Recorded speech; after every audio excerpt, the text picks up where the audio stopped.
पढ़ाने के साथ मैंने अति और लघु और इनको समझाया कि अति लघु दीर्घ नहीं पढ़ा रखे हो, क्योंकि वही का वही विवरण उसमें देना पड़ता है। अगर आप लघु जितना भी लिख के आ जाओगे दीर्घ में और उसमें अति की कुछ लाइनें भी मिला दोगे, तो टोटली आपका अगर 5 नंबर लाए तो 3 से 4 नंबर आपके बन जाएंगे कि नहीं। तो ये कभी पढ़ना नहीं होता। और हाँ, दीर्घ में अगर आप एक काम कर लो ना, खत्म करो चीज को, दीर्घ का क्वेश्चन याद कर लो मिलता जुलता, और लघु में आधा कर दो और अति में और कम कर दो। एक क्वेश्चन याद करो ना, वही आप क्या करते हो, लघु में कर रहे हो, अति में कर रहे हो, दीर्घ में कर रहे हो, फिर आपको खुद कंफ्यूजन हो जाती है ये क्वेश्चन दीर्घ में है या लघु में है कि अति में है। कभी कभी हो जाती है खुद को कंफ्यूजन। चलो, याद करने का एक और तरीका है, आपकी रटन विद्या है, रट लो। आपकी समझ विद्या है, समझ लो। अति लघु उत्तरीय है, लघु उत्तरीय है, उसको दीर्घ उत्तरीय भी बना सकते हो। कैसे बना सकते हो? हमने बोला राजा का नाम, राजा का सन, और राजा के जैसे मान के चलो कोई अच्छे काम होंगे तो लघु में पूछ लिया, टिप्पणी में बताइए। अब मैं उसकी टिप्पणी में भी कोई चीज आ रही है बेटा, तुम कह रहे ना पढ़े कोई छोटे से बड़ा, टिप्पणी में भी कोई कम से कम आपकी 4 लाइनें टिप्पणी में वही बना रही है, कब जन्म हुआ, कब मृत्यु हुई, कब क्या, कौन सा नाम था और कौन सा सल्तनत का वो राजा था। लेकिन दीर्घ में क्या हुआ? दीर्घ में क्या हुआ? उस सल्तनत के राजा के अच्छे कार्यों के बारे में वर्णन करिए, साथ ही उस सल्तनत के पतन के बारे में लिखिए। ये दीर्घ में हुआ। उसमें भी आधा पेज भराना है। लघु का जो टिप्पणी विवरण था, लघु के टिप्पणी विवरण में हमने यही तो लिखा था कि राजा ने ये मुद्राएं चलाई या राजा ने ये किया, लिखा ना, लिखा। अति और लघु मिला दोगे तो वो दीर्घ नहीं बनेगा क्या? बस दीर्घ की 5 लाइनें तो याद करना है आपको, सब बड़ा खींचने के लिए। तुम्हें पता है सर ने, मैडम ने, कि हमने जो पढ़ा है वो आईएमपी क्वेश्चन सर ने लगवाए और हमें खुद अंदर से फील होने लगता है बेटा।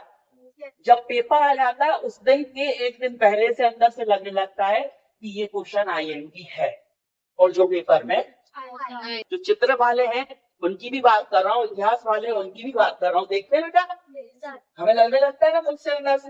जो आईएमपी नहीं भी होता वो भी अंदर से आ जाता है कि नहीं ये आएगा, और कहीं ना कहीं वो क्वेश्चन आ जाता है। और एक गलती और करते हैं, एक तो आईएमपी मैडम से होता है, वे तो देखेंगे, हमारे मन से जो हमें लग रहा है वे हम नहीं देख रहे होते हैं। और वही क्वेश्चन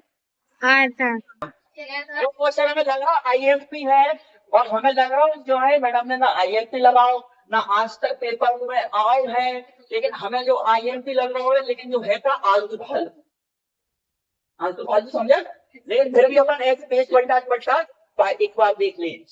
जितनी बार अपन आईएमपी देखेंगे उसको पलटा के बस हम 2-4 सेकंड को टाइम दे बाहर, लेकिन बाहर दिक्कत जरूर है बार बार, क्योंकि हम दिल कह रहा हूँ ये क्या है, आत्मविश्वास की कमी। हम तो कह हिला हुआ ना है, लेकिन आपको लग रहा है कि वो पेपर में आ सकता है तो पढ़ेंगे।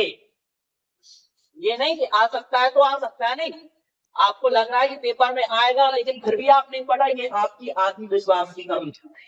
आप खुद आत्मविश्वास नहीं कर रहे, आप किस पे ध्यान दे रहे हो? स्कूल के टीचरों पे। ये नहीं कह रहा उन पे ध्यान मत दो, उनने जो आईएमपी बताया वो तो आप पढ़ ही रहे हो। अगर उन पे ध्यान नहीं देते, नहीं पढ़ते, तो वो जो क्वेश्चन तुम्हारे मन में कह रहा तो जो आईएमपी है तो फाइल तुम काय छोड़ देते। आत्मविश्वास की कमी और आईएमपी के पीछे मत भागो। पढ़ते पढ़ते 2.5 महीने में, 3 महीने में एक बार पेपर होते हैं, 2 से 2.5 महीना, 2.5 से 3 महीने में। और पढ़ते पढ़ते मैंने क्या कहा, उसी चीज को मैं दोबारा दोहरा रहा हूँ कि पेपर के दिन आते आते हमें खुद अपने आप लगने लगता है कि जो विकल्प आईएमपी हो जाए, जो खालिस्तान आ सकता है, जो चित्र आ सकता है, जो हमने पढ़ो नहीं है आलतू फालतू क्वेश्चन समझो जो आ सकता है, बाकी मैडम सबको लगा ही रहा है आईएमपी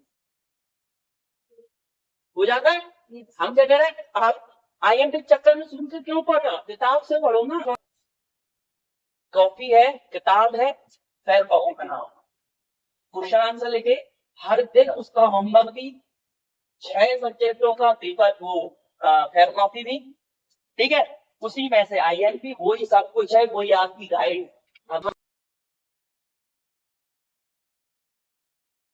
भाषा के हो आधिकारिक भाषा पढ़ने के लिए ही आप विद्यालय में आमंत्रित होते हैं।